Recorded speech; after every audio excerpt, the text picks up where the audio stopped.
কাৰণ কুৰাণৰ মতেতো এইবোৰ কথা মতে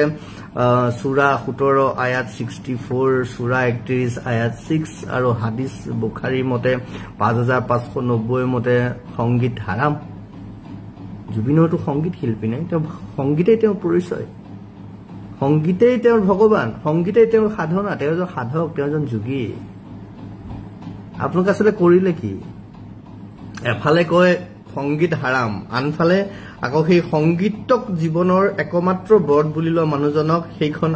পঢ়ি আপোনালোকে পোৱালে কনফিউজ কি হ'ল মানে কি হৈছে মই বুজা নাই কথাটো মই কাৰণে বুজিবলৈ আপোনালোকৰ পৰা জানিব খুজিছো কুৰাণে কয় এটা আপোনালোকে কৰিছে এটা নে এনেকুৱা ভাবিছে জুবিনৰ এই যেটো পৰিবেশ হৈছে জুবিনৰ মৃত্যুৰ পিছত আপোনালোকেও এইটো সহজাত ভাবে আপোনালোকে এটা প্ৰবৃত্তি দেখাব খুজিছে নেকি যে আমিও আছো জুবিনৰ লগত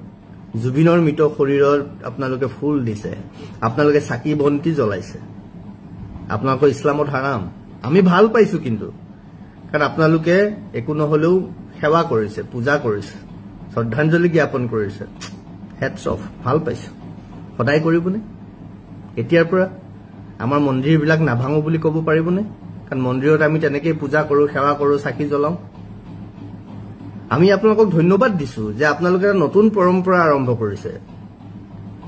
জুবিন গাৰ্গ কোন হয় কি হয় কেনেকুৱা হয় হেতু সকলোৱে দেখিছো সকলোৱে জানিছো সকলোৱে বুজিছো কিন্তু আপোনালোকে আপোনালোকৰ যেটো পৰিপন্থী বুলি কয়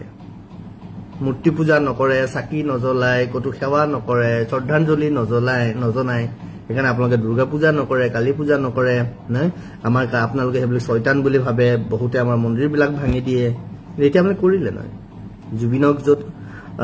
খৰি দিয়া হল যত দা সৎকাৰ কৰা হল তাত আপোনালোকে চাকি জ্বলাইছে বন্তি জ্বলাইছে ধূপ জ্বলাইছে সেৱা কৰিছে মই ভাল পাইছো যেটো শুভ সংকেত